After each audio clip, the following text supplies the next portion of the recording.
Anything that we want in life follows something that I called in my Take the Stairs book the creation principle of integrity, which is that you think it, then you speak it, then you act, and then it happens. And the premise here is that all of creation, from this beautiful hotel behind me to the camera I'm recording this on, to the screen that you're watching on, to this chair that we are sitting in, starts and follows the same creation process. You think it, you speak it, you act, and it happens, which means that the spoken word is the genesis of all creation.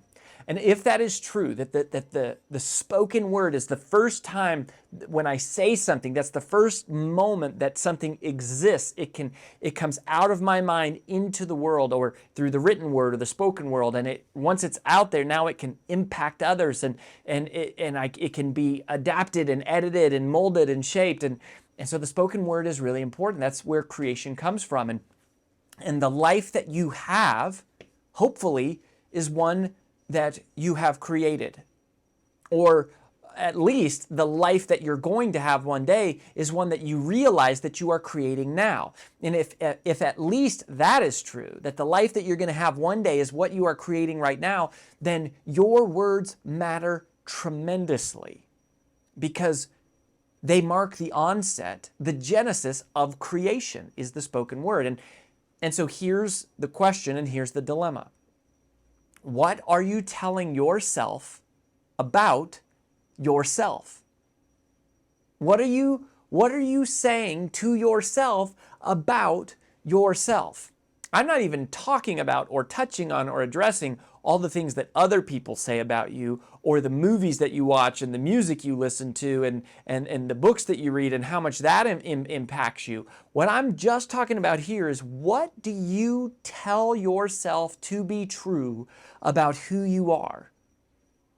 Because whether you realize it or not, you are creating through your own words who you are. And here's the part that is so heartbreaking. And this is something that we have found to be so true. For those of you that have kids, or for those of you that are married, you have a spouse, or you have a partner, a boyfriend or a girlfriend, most of you would never let someone talk about your kids the way you allow yourself to talk about you. Many of you would never, ever accept someone talking about your spouse or your partner the way that you allow yourself to talk about you. I mean, if there's on no day would it be acceptable for you to allow someone to talk about your parents the way that you talk to yourself every day.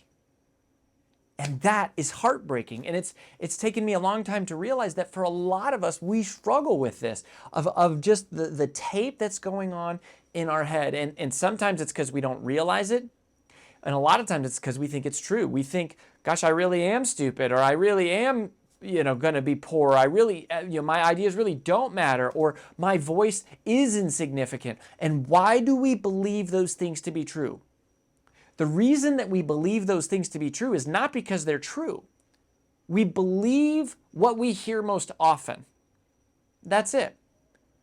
You don't believe what is true. You believe what you hear most often. And what you hear most often, what you hear more than anything else about yourself, is what you tell yourself about yourself.